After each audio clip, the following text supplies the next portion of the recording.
नमस्कार दोस्तों, आपने अजंता और एलोरा केव्स के बारे में सुना ही होगा।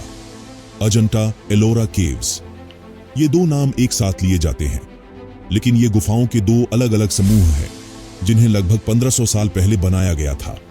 बीते 1500 साल में इन गुफाओं के बारे में हम बहुत कुछ जान चुके हैं, लेकिन बहुत कुछ ऐसा है जो जानना बाकी है। जैसे कि एलोरा की गुफा नंबर 16 में बना कैलाश मंदिर। एक चट्टान को काटकर बना ये मंदिर भारतीय वास्तुकला का अप्रतिम ऐतिहासिक नमूना भी है और आश्चर्य का कारण भी। कोई कहता है कि ये मंदिर एलियन बना गए, तो कोई कहता है कि इसके नीचे दिव्य अस्त्र छिपे हैं। तो चलिए जानते हैं कि क्या है इस मंदिर की कहानी, कैसे बना, किसने बनाया और क्या हैं इससे जुड़े रहस्य। Mystery of Ellora's Kailash temple. UNESCO की विश्व धरोहर स्थलों की लिस्ट में भारत के एरोला केव्स का नाम पहले 5 स्थानों में आता है। इन गुफाओं की खास बात यह है कि ये चट्टानों को काटकर बनाई गई है। वैसे देखा जाए तो चट्टान को काटकर उसमें निर्माण करना, ऐसे उदाहरण दुनिया भर में मिलते हैं, लेकिन एलोरा की गुफाएं कुछ अनूठी हैं, खासकर 16 नंबर गुफा जिसमें बना है कैलाश मंदिर। यह मंदिर 300 फीट लंबा, 175 फीट चौड़ा और 100 फीट ऊंचा है। इसकी खास बात यह है कि इस मंदिर को सिर्फ एक चट्टान को काटकर बनाया गया है, कुछ भी जोड़ा नहीं गया है। सारा काम नक्काशी के जरिए हुआ है। हालांकि इस मंदिर की एक और खासियत है जो इसे बिल्कुल अनूठा बनाती है। शोधकर्ताओं का मानना है कि इस मंदिर को बनाने में लगभग 150 साल का समय लगा होगा। हिंदू पुराणों में कहा गया है कि भगवान महादेव हिमालय की सफेद बर्फ में कैलाश पर्वत पर निवास करते हैं। तदनुसार जब यह मंदिर बनकर तैयार हुआ तो इसे सफेद रंग से लेपित किया गया, लेकिन अब समय के साथ यह कोटिंग खत्म हो गई है। लेकिन अभी भी हमें वहां कुछ जगहों पर इसके निशान देखने को मिल जाते हैं। Famous history explorer doctor Dulari Qureshi कहती हैं, कैलाश मंदिर के निर्माण के दौरान एक विशाल चट्टान की ऊपर से नीचे तक 3 हिस्सों में खुदाई की गई। इस खुदाई में करीब 20,000 टन पत्थर तोड़कर अलग किए गए और मंदिर का निर्माण किया गया। मुख्य मंदिर जो गुफा के मध्य में है, उसके शीर्ष पर एक बड़ा शिवलिंग है। इस शिवलिंग के सामने एक बड़ा महामंडप है। इस महामंडप में कई बड़े सुंदर नक्काशीदार खंभे हैं। मंदिर की छत के भीतरी तरफ तांडव नृत्य करते हुए भगवान शिव की एक सुंदर मूर्ति है। साथ ही मंदिर के शिखर पर 5 शेरों की नक्काशी की गई है। अगर आप महाबलीपुरम को देखें तो वहां भी शेर, हाथी खुदे हुए हैं, लेकिन यहां कैलासा मंदिर में इन जानवरों को पूर्ण रूप में देखा जा सकता है। पूरा मंदिर एक रथ की तरह बनाया गया है। इस मंदिर को बाघ और हाथी जैसे जानवर अपने सिर पर उठाते हैं, ऐसा दिखाया गया है। इस मंदिर के सामने के दोनों ओर 2 हाथी और 2 ध्वज स्तंभ खुदे हुए हैं।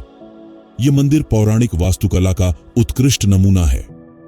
दोस्तों, जैसा कि हमने आपको बताया कि कैलाश मंदिर का निर्माण पहाड़ को तोड़कर किया गया था, तो लगभग 20,000 टन चट्टान को तोड़कर बाहर निकाला गया था, लेकिन इन पत्थरों का कोई निशान कैलाश मंदिर के आसपास कहीं भी देखने को नहीं मिलता है।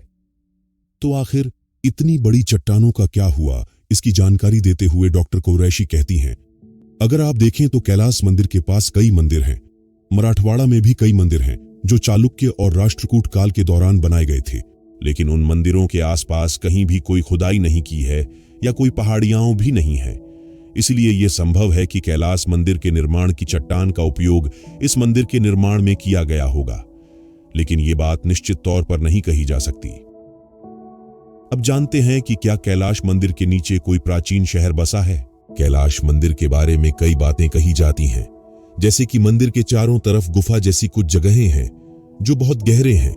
कुछ विदेशी शोधकर्ताओं के अनुसार इस मंदिर की भूमि के नीचे एक प्राचीन शहर होने की संभावना है, और कुछ शोधकर्ताओं का कहना है कि इस मंदिर का निर्माण एलियंस ने करवाया था। इस बारे में डायन जब दुलारी से पूछा गया तो उन्होंने कहा, मुझे नहीं लगता कि ऐसा कुछ होगा। बारिश का पानी मंदिर परिसर में जमा न हो, इसके लिए ड्रेनेज सिस्टम बनाया गया है। इसलिए इस इलाके में कितनी भी बारिश हो जाए, इस मंदिर में पानी जमा नहीं होता है। सारा पानी इन नालियों के माध्यम से भूमिगत हो जाता है। कैलाश मंदिर का निर्माण जिस तरीके से हुआ, वो ऐसे कई सवाल पैदा करता है जिनके जवाब पुरातत्वविदों द्वारा खोजे जाने बाकी हैं। जैसा पहले बताया, ये मंदिर चट्टान को ऊपर से नीचे की ओर तराश कर बनाया गया था। बेसॉल्ट की बनी इन चट्टानों की बाहरी परत नरम थी, जिन पर नक्काशी कमोबेश आसान थी। लेकिन पूरा ढांचा बनाने के लिए चट्टान को भीतर तक खोदना पड़ा होगा, जिसके लिए चट्टान के बड़े बड़े टुकड़े निकाले गए होंगे। एक अनुमान के अनुसार इस मंदिर को बनाने के दौरान करीब 20,000 टन चट्टान काटकर बाहर निकाली गई होगी। लेकिन अचरज की बात यह है कि इतना मलबा कहां गया, इसका कोई साक्ष्य नहीं मिलता। मंदिर के आसपास दूर दूर तक कहीं चट्टान का मलबा नहीं मिलता।